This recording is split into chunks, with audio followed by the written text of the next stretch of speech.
लोग हमारी सोसाइटी में आकर रहने लगे तो हमारी क्या ही वैल्यू रह जाएगी। विक्रांत का मन कर रहा था कि वो सत्या का मुंह तोड़ दे, पर फिलहाल वक्त और जगह दोनों ही सही नहीं थे, इसीलिए वो खुद को कंट्रोल कर रहा था। तभी श्रुति सत्या के पास आई और बोली, हम यहाँ अपना टाइम क्यों वेस्ट कर रहे हैं? चलो सत्या, तुम्हें आराम करना चाहिए, हम अपने घर चलते हैं। ये लोग तो रात भर यही रोड पर खड़े रहने वाले हैं। इनके पास कोई सबूत नहीं है कि वो घर इनका है।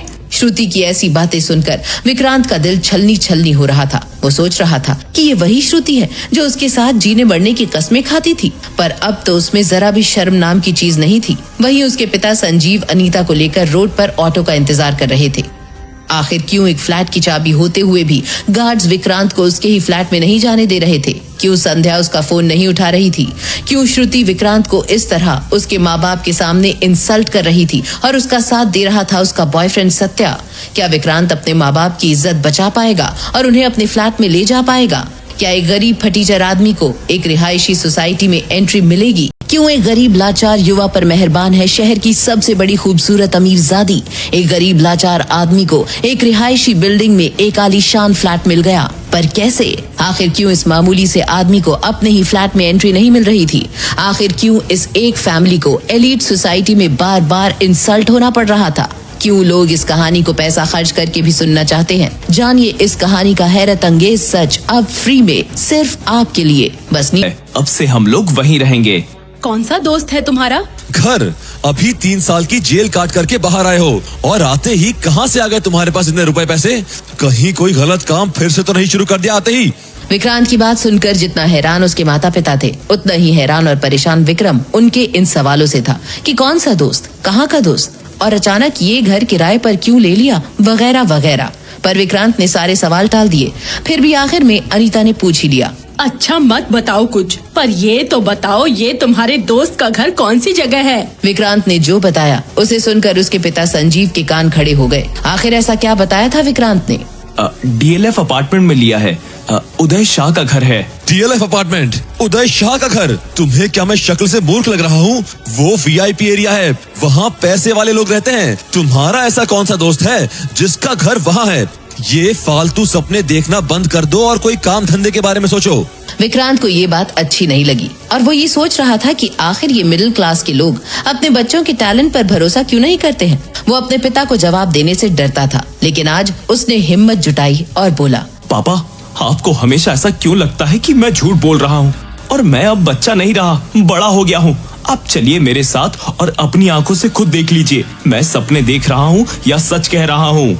विक्रांत की बात सुन उसकी माँ खुश हो गई और उसने अपने बेटे पर भरोसा जताते हुए संजीव से कहा, आप मान लीजिए ना उसकी बात, एक बार चल के देख लेते हैं वहाँ। पत्नी की बात सुन संजीव बिना कुछ बोले अंदर चले गए। विक्रांत ने अपनी माँ से कहा, माँ मैं ऑटो बुलाने जा रहा हूँ, आप लोग तब तक सामान पैक कर लीजिए। थोड़ी ही देर में ऑटो में सामान डालकर पूरा पाठक परिवार DLF अपार्टमेंट पहुँचे, लेकिन सोसाइटी के गेट पर ही सिक्योरिटी गार्ड ने ऑटो रोक दिया और ड्राइवर से पूछा, कहाँ घुसे चले आ रहे हो भाई?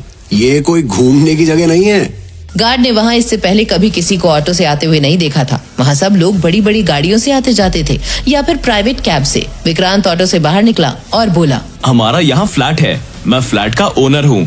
गार्ड ने विक्रांत को ऊपर से नीचे तक ध्यान से देखा, फिर ऑटो में झांक कर देखा और बोला, बेटा तुम जैसे बहुत लोग यहाँ आते हैं, अगर तुम घूमने आए हो तो बाहर से ही घूम कर निकल जाओ, अंदर जाने की परमिशन नहीं है।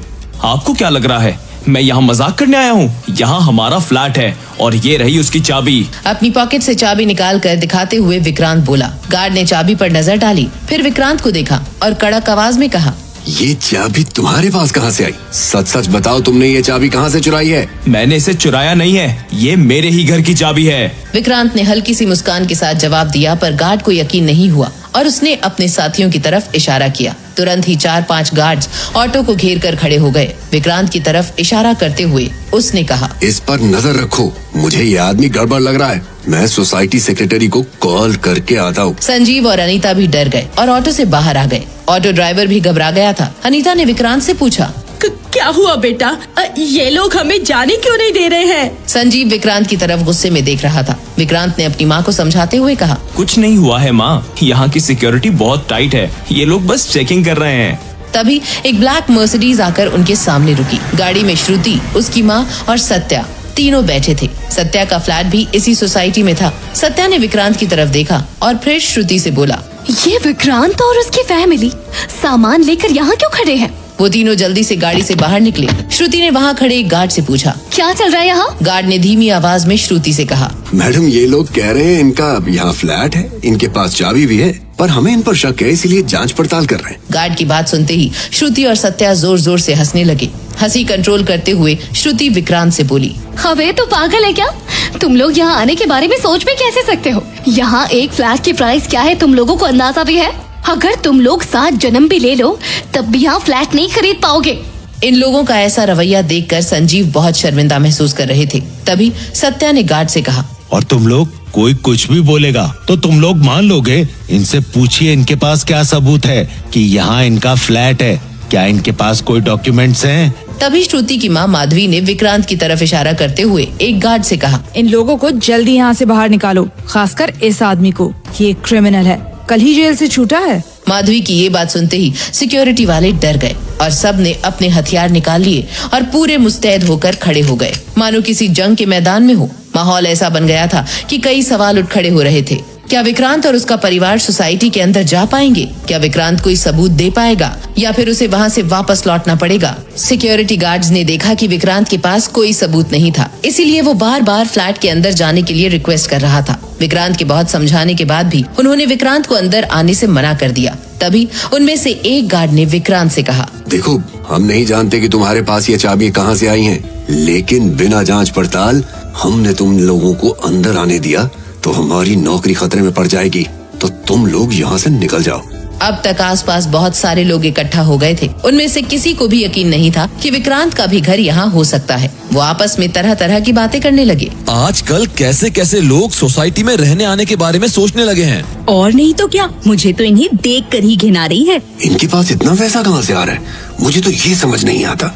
एक के बाद एक सोसाइटी वाले बोलने लगे और ये सब देखकर संजीव और अनीता बहुत परेशान हो रहे थे और उन्हें शर्मिंदगी झेलनी पड़ रही थी। पर विक्रांत कुछ नहीं कर पा रहा था कि तभी सोसाइटी में रहने वाली एक अमीर सी औरत ने मुंह बनाते हुए कहा, अरे इन क्रिमिनल लोगों की नीयत का क्या भरोसा, कब बिगड़ जाए और कब ये लोग हमारे ही घर में चोरी करने पे उतर आए। अपने ऊपर सीधे इल्जाम लगने से ना चाहते हुए भी विक्रांत नर्वस हो चुका था। उसने संध्या को कॉल लगाया, लेकिन संध्या का फोन नहीं लग रहा था। विक्रांत ने एक बार फिर सिक्योरिटी गार्ड्स को समझाने की कोशिश की और बोला, देखिए आप मेरी बात समझने की कोशिश कीजिए।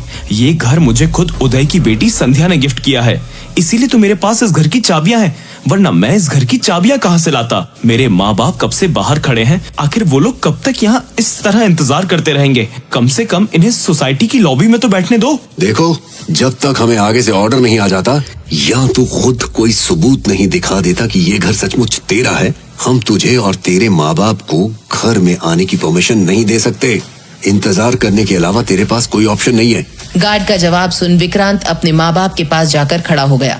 उसे भी कुछ समझ में नहीं आ रहा था कि क्या करे। अपनी आंखों के सामने उसके माता पिता की इंसल्ट हो रही थी, पर वो कुछ नहीं कर पा रहा था कि तभी ऑटो के ड्राइवर का सब्र भी टूट गया और उसने विक्रांत से कहा, भाई मुझे मेरा पैसा दे दो और अब और यहाँ खड़े नहीं रह सकता, धंधे का टाइम है। ऑटो वाले ने ये कहते हुए विक्रांत का सारा सामान ऑटो से निकालकर रोड पर रख दिया। विक्रांत ने मजबूरी में पैसे दे दिए। ऑटो वाला इन लोगों को कोसते हुए वहाँ से चला गया। संजीव ने विक्रांत को गुस्से से देखा। उन सबको वहाँ खड़े रहते बहुत देर हो गई थी। सारे गार्ड्स विक्रांत को ऐसे देख रहे थे जैसे वाकई में विक्रांत इस घर की चाबियां कहीं से चुरा कर लाया हो। संजीव ने विक्रांत को गुस्से से देखते हुए कहा, हमें इस तरह से जलील करवाकर तुम्हारे दिल को चैन मिला होगा ना? हम हमारे छोटे घर में ही ठीक थे, कम से कम 4 लोगों के ताने तो नहीं सुनने पड़ते। हम अपने घर वापस जा रहे हैं, तुम्हें और बेइज्जत होना हो तो शौक से यहाँ रुको। चलो अनीता। संजीव अनीता को लेकर ऑटो को रोकने के लिए रोड के किनारे खड़ा हो गया। विक्रांत खुद भी शर्मिंदा था, लेकिन वो किसी भी कीमत पर आज यहाँ से वापस जाने के बारे में सोच भी नहीं सकता था। उसने फिर से मोबाइल निकाला और संध्या को कॉल किया, पर बहुत रिंग होने के बाद भी संध्या ने फोन नहीं उठाया। ये संध्या जी फोन क्यों नहीं उठा रही? खुद ही बड़बड़ाते हुए विक्रांत ने फिर से कॉल किया और परेशान होते हुए इधर उधर घूमने लगा।